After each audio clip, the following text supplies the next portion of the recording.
আবারও ঝড় বৃষ্টির হানা রাজ্যে, বুধবারও স্বস্তি নেই, কবে ফিরবে রোদের দেখা। মমতার প্রশংসায় দিলীপ, শুভেন্দুকে ঘিরে কটাক্ষ, দল ছাড়ার জল্পনায় টানলেন ইতি। বাংলায় লুকিয়ে এনআরসি চালু, বিজেপির উদ্দেশ্যে সোজা সাপটা তীর ছুঁড়লেন অভিষেক। ওড়িশায় গাড়ির চাকায় পিষ্ট হয়ে মৃত্যু, দ্য ওয়ালকে কি জানালেন তৃণমূল বিধায়ক। শিলিগুড়ির বাগরাকোটে গোষ্ঠী সংঘর্ষে অশান্তি, এলাকায় মোতায়েন বিশাল পুলিশ বাহিনী। বন্ধ সমর্থনে দাঁড়ানো মাত্র চর আইসির, সিপিএম নেতাকে হেনস্থায় উত্তাল রাজনীতি।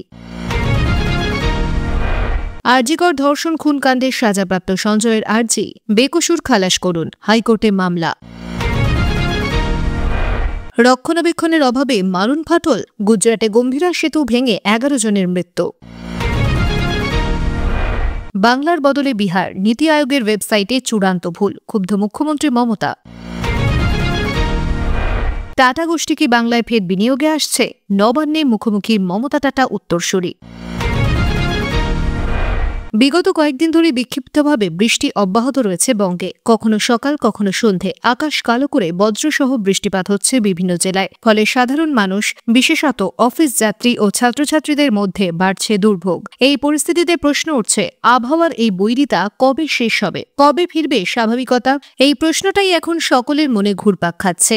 আর এ বিষয়ে কি বলছে হাওয়া অফিস, সেটাই এবার জেনে নিন। আবহাওয়া দপ্তর সূত্রে খবর, বুধবার উত্তরবঙ্গের সব জেলাতেই রয়েছে বিক্ষিপ্তভাবে বৃষ্টির পূর্বাভাস, তবে জলপাইগুড়ি, আলিপুরদুয়ার ও কালিম্পং জেলার দু এক জায়গায় ভারী বৃষ্টির সতর্কতা জারি করা হয়েছে, 7 থেকে 11 সেন্টিমিটার। আগামী 3 দিন তুলনায় আবহাওয়ার উন্নতি হতে পারে, তবে রবিবার থেকে ফের উত্তরবঙ্গে ভারী বৃষ্টির সম্ভাবনা রয়েছে। অন্যদিকে দক্ষিণবঙ্গের প্রায় সব জেলাতেই বুধবার রয়েছে ঝড় বৃষ্টির সম্ভাবনা, কোথাও কোথাও ঘণ্টায় 30 থেকে 40 কিলোমিটার বেগে ঝোড়ো হাওয়া বইতে পারে। ঝাড়গ্রাম, পুরুলিয়া, বাঁকুড়া ও পশ্চিম বর্ধমানে ভারী বৃষ্টির সতর্কতা দেওয়া হয়েছে। এরপর থেকে দক্ষিণবঙ্গে বৃষ্টির প্রকোপ কিছুটা কমবে বলে জানিয়েছে হাওয়া অফিস। এদিন উত্তর বঙ্গোপসাগর ও উপকূল এলাকায় মৎস্যজীবীদের সমুদ্রে যেতে নিষেধ করা হয়েছে।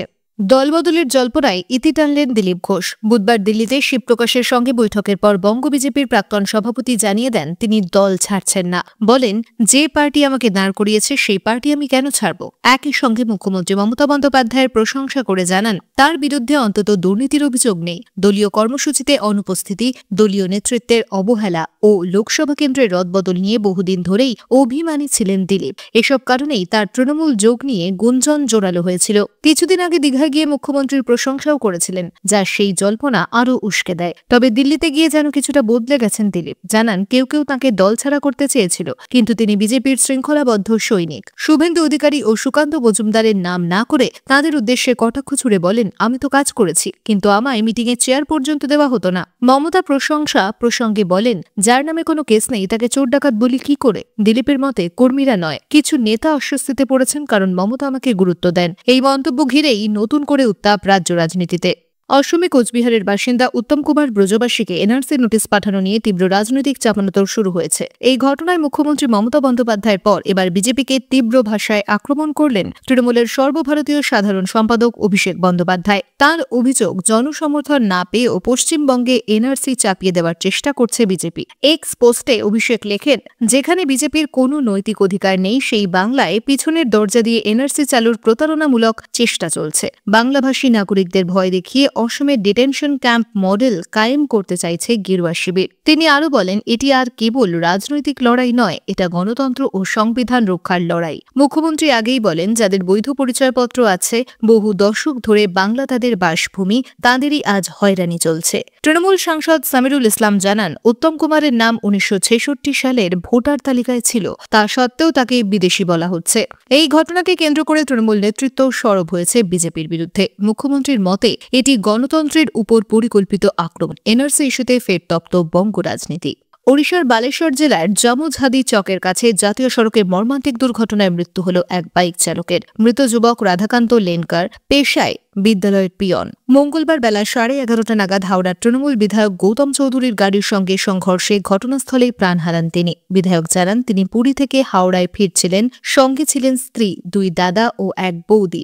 গাড়ির সামনে আসনে বসা অবস্থায় দুর্ঘটনা ঘটে। তার দাবি, গাড়ির গতি 80 কিলোমিটারের মধ্যে ছিল এবং রাধাকান্ত হঠাৎ রং সাইড থেকে ঢুকে পড়েন। বিধায়ক বলেন, শারীরিক ও মানসিকভাবে ভালো নেই, তবে গোটা ঘটনায় আমি ব্যথিত। প্রত্যক্ষদর্শীদের মতে বিধায়কের গাড়ির গতি অত্যন্ত বেশি ছিল, যার ফলে গাড়ির সামনের অংশ দুমড়ে মুচড়ে যায় এবং বাইক ছিন্নভিন্ন হয়ে যায়। গাড়ির ধাক্কায় রাধাকান্তের ঘটনাস্থলে মৃত্যু হয়। দুর্ঘটনায় বিধায়ক সহ পরিবারের কয়েকজন সদস্যও আহত হন। পুলিশ জানিয়েছে, অস্বাভাবিক মৃত্যুর মামলা রুজু করা হয়েছে। সিসিটিভি ফুটেজ ও প্রত্যক্ষদর্শীদের বয়ান খতিয়ে দেখা হচ্ছে। গাড়ির গতি বা ট্রাফিক নিয়ম লঙ্ঘন হয়েছে কিনা তাও তদন্তাধীন। মৃতদেহ ময়নাতদন্তে পাঠানো হয়েছে। শিলিগুড়ির বাগড়াকোটে বুধবার দুপুরে 2 গোষ্ঠীর সংঘর্ষকে কেন্দ্র করে চরম উত্তেজনা ছড়ায়। স্থানীয় সূত্রে খবর, দুপুর 12টা নাগাদ বাগড়াকোটের কয়েকশো যুবক লাঠিসোঁটা হাতে আচমকা ঢুকে পড়ে টিকিয়াপাড়ায়। সেখানে দোকান, অটো, টোটো ও ঘরবাড়িতে ভাঙচুর চালানো হয়। পথ চলতি সাধারণ মানুষকেও মারধর করা হয়। ঘটনায় 1 মহিলা ও 1 শিশু আহত হন। তাদের শিলিগুড়ি জেলা হাসপাতালে ভর্তি করা হয়েছে। ঘটনার পাল্টা প্রতিক্রিয়ায় টিকিয়াপাড়া থেকেও বহু যুবক বাগড়াকোটে এসে একইভাবে হামলা চালায়। রেল লাইনের পাথর ছুড়ে পরিস্থিতি আরও উত্তপ্ত হয়ে ওঠে। খবর পেয়ে শিলিগুড়ি থানায় বিশাল পুলিশ বাহিনী ঘটনাস্থলে পৌঁছয়। সঙ্গে আসেন 3 ওয়ার্ডের কাউন্সিলররাও। তবে পুলিশ ও কাউন্সিলরদের সামনেই 2 গোষ্ঠীর হাতাহাতি শুরু হয়। পরিস্থিতি সামাল দিতে পুলিশ লাঠিচার্জ করে ও কাঁদানে গ্যাসের শেল ফাটায়। বর্তমানে এলাকায় র্যাফ মোতায়েন রয়েছে। সূত্রের খবর, একটি ক্রিকেট ম্যাচকে কেন্দ্র করে 2 গোষ্ঠীর মধ্যে উত্তেজনার সূত্রপাত। পরে তা ভয়াবহ সংঘর্ষে পরিণত হয়। Police commissioner C Sudhakar, DCP Rakesh Singh ও শিলিগুড়ি থানার আইসি ঘটনাস্থলে যান। এখন পরিস্থিতি নিয়ন্ত্রণে রয়েছে। বাম ট্রেড ইউনিয়নের ডাকা দেশব্যাপী ধর্মঘট ঘিরে উত্তপ্ত হয়ে উঠল দক্ষিণ দিনাজপুরের বংশীহারি ও গঙ্গারামপুর। বুধবার সকালে বন্ধ সমর্থনে পিকেটিং চলাকালীন বংশীহারিতে চরম উত্তেজনা সৃষ্টি হয়, যখন থানার আইসি অসীম গোপ প্রকাশ্যে সিপিএম নেতা মাজেদার রহমানকে চড় মারেন। অভিযোগ, শান্তিপূর্ণভাবে রাস্তায় অবস্থান করছিলেন মাজেদার। সেই সময় আচমকাই আইসি তার গালের সপাটে চড় মারেন এবং বলেন, দাদাগিরি চলবে না। এরপর পুলিশ তাকে থানায় নিয়ে যায় এবং গ্রেপ্তার করে।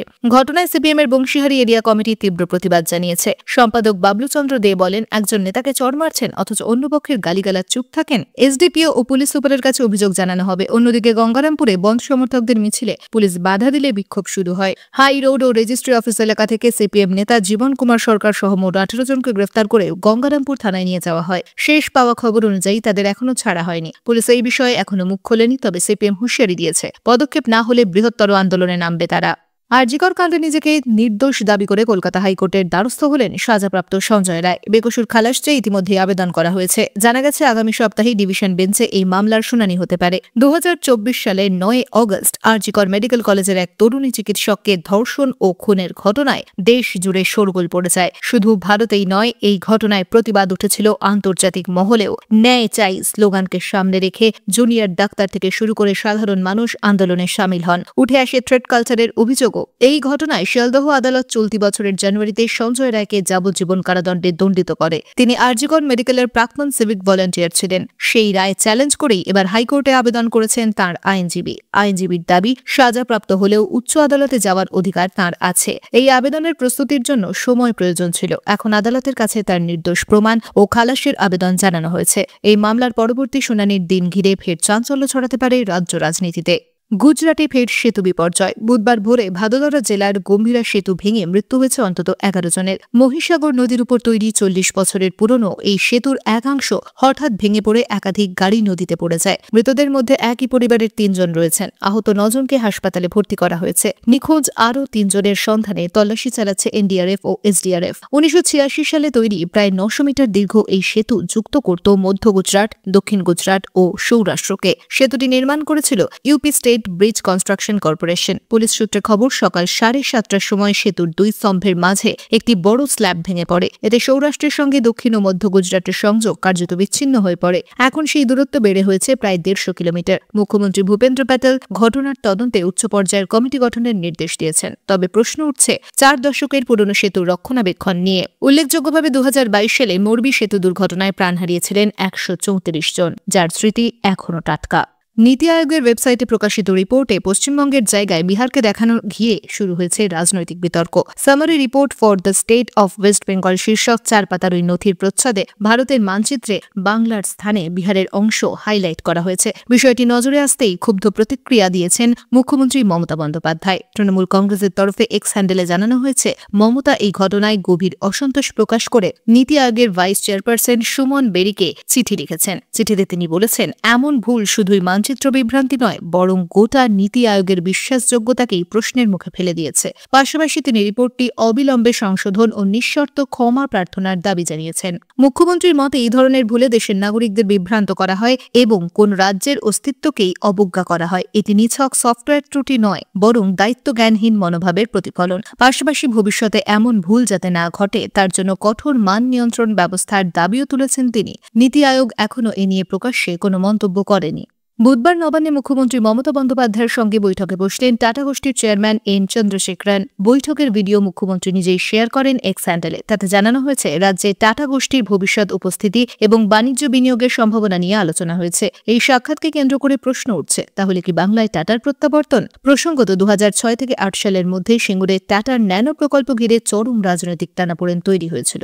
জমি আন্দোলনের জেরে বাধ্য হয়ে 2008 সালের 3রা অক্টোবর সিঙ্গুর ছাড়ে টাটা গোষ্ঠী। সেই ঘটনার প্রায় 1.5 দশক পর ফের টাটাদের শীর্ষপদস্থ কর্তাকে মুখ্যমন্ত্রীর সঙ্গে বৈঠকে দেখা যাওয়ায় নতুন করে আশাবাদী শিল্পমহল। তৎকালীন সময়ে রতন টাটা মন্তব্য করেছিলেন, আমার মাথায় বন্দুক ঠেকালেও মাথা সরাবো না। পরে সিঙ্গুর ছাড়ার সময় স্পষ্ট বলেন, ট্রিগারে চাপটা দিয়েছেন মিস ব্যানার্জি। সেই অতীত ভুলে বাংলায় টাটার নতুন অধ্যায় শুরু হতে চলেছে কিনা এখন তাকিয়ে গোটা রাজনৈতিক ও শিল্পমহল।